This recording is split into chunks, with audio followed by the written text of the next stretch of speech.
देवनगर नामक गांव में बस स्टैंड के एरिया में रमेश नाम का एक व्यक्ति चिकन और मटन बिरयानी बनाकर एक टेबल के ऊपर रखकर बेच रहा था। उसके पास ज्यादा सुविधाएं नहीं थी। वो अच्छे से घर में ही बिरयानी बनाकर लाकर वहां उसके पास आने वाले कस्टमरों को प्लेट में डालकर दे रहा था। पर रमेश की बिरयानी बोले तो वहां पर लोगों को बहुत ही पसंद थी। बस मिस हो गई तो भी चलेगा, पर रमेश बेचने वाले बिरयानी खाए बगैर कोई भी नहीं जाता था। उस दिन भी चंदूलाल नाम का एक कस्टमर रमेश के पास आता है।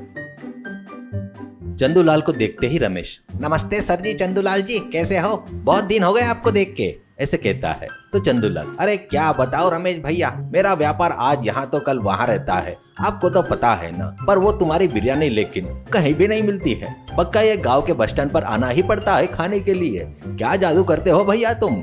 ऐसे कहता है। तो रमेश हंसते हुए, अरे मैं क्या जादू करता हूँ भैया, बड़े प्यार से बनाता हूँ और मेरी पत्नी भी मेरी इसमें बहुत मदद करती है। ज्यादा लागत नहीं लगाता हूँ तो बढ़िया साफ सफाई से और अच्छे से बनाता हूँ। लोगों को मुझ पर और मेरे पकाने पर बहुत विश्वास है, इसलिए ऐसे चल रहा है जी, इससे ज्यादा और कुछ नहीं। ऐसा कहते हुए बड़े नम्रता से कहता है चंदूलाल। अरे रमेश भैया कुछ भी बोलो भैया, तुम्हारे खाने का स्वाद बढ़िया रहता है और तुम्हारी बातें भी बहुत अच्छी रहती है। मुझे थोड़ा अर्जेंट जाना है, चिकन बिरयानी पार्सल करके दे दो, ऐसा कहता है। तो रमेश हंसते हुए, अरे ठीक है, ऐसा कहते हुए पार्सल देता है।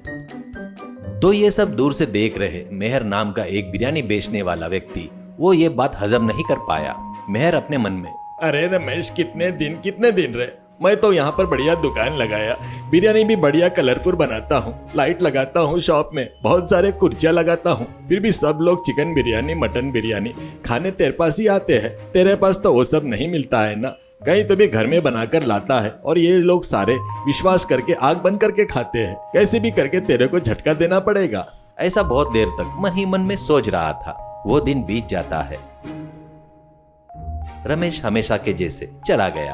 तब रमेश की पत्नी सुशीला रमेश को देखते ही, अरे क्यों जी, आज लेट हो गए? क्यों, कोई प्रॉब्लम हो गई क्या? करके पूछती है। तो रमेश, अरे कुछ नहीं सुशीला, अपने पास कस्टमर आते जाते रहते हैं ना। हर दिन एक बड़ा आदमी आता है, वो बड़ा आदमी देर से आया है, उसकी रात देख देख कर आने के बाद उसको बिरयानी देकर आया हूँ, ऐसा कहता है। तो सुशीला हंसते हुए, अरे आप कितने अच्छे हो जी, इसलिए आपके अच्छे बिल की सब लोग तारीफ करते हैं, आपके बिरयानी की भी करते हैं, ऐसा कहती है। तो रमेश, मैं कितना भी अच्छा रहा तो भी बगैर तेरे मदद के कुछ नहीं होता है सुशीला, करके पत्नी की भी तारीफ करता है। इस तरह रमेश की जिंदगी चल रही थी।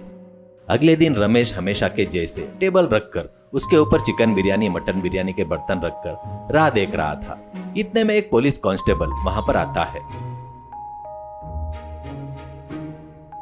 कांस्टेबल को देखकर रमेश, अरे आइए सर, चिकन बिरयानी या मटन बिरयानी दो, करके पूछता है।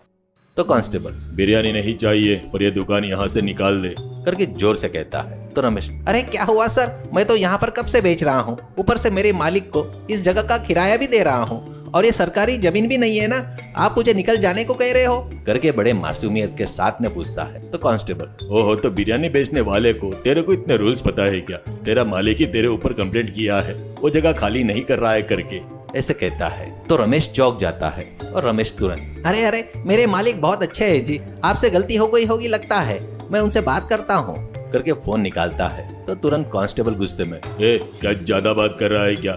यहाँ से जाएगा या नहीं जाएगा, नहीं तो अरेस्ट करके पुलिस स्टेशन में ले जाऊंगा, करके कहता है।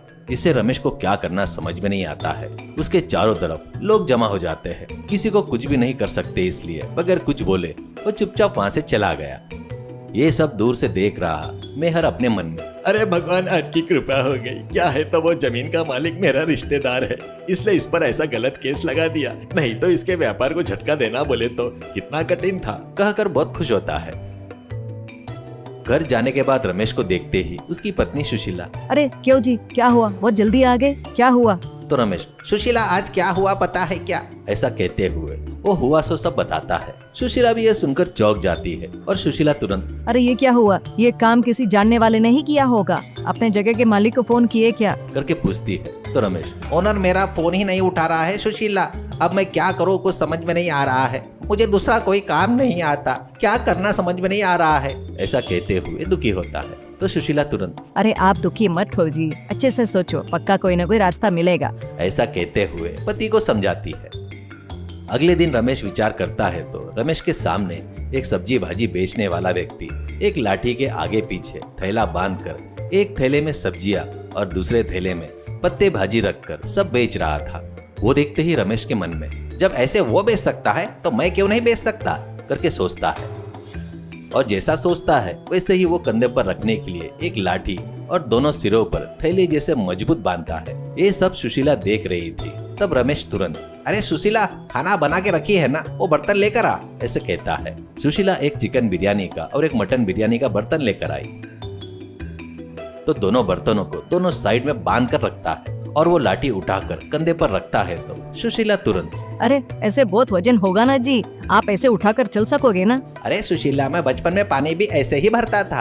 अरे वजन क्या सुशीला, ऐसे ही गया तो लोग खरीद लेंगे ना, तो दुखी मत हो। ऐसा कहते हुए बड़े खुशी से निकलता है घर से। ऐसे रमेश कुछ कदम चलते ही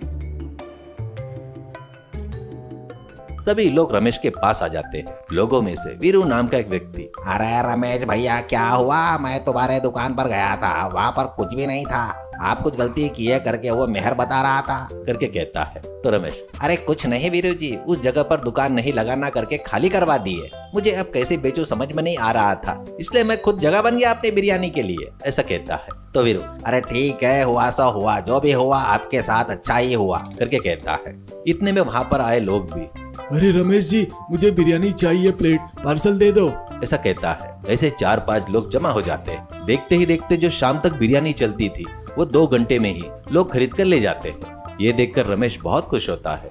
ये सब रमेश पर नजर रख रहा मेहर पचा नहीं पाया और मेहर अपने मन में, अरे बाप रे, सुधरने वाले को बिगाड़ना बोले तो बहुत कठिन है। आज तो मेरे पास एक जन भी बिरयानी लेने नहीं आया, सभी लोग उसी के पास ही टपक गए। अब इसका मैं कुछ भी नहीं बिगाड़ सकता, ऐसा बोलकर चला गया। रमेश बहुत खुशी से बिरयानी बेचकर अपने घर चला गया। ऐसे मेहर जब रमेश का नुकसान करने गया था फिर भी रमेश के साथ अच्छा ही हुआ।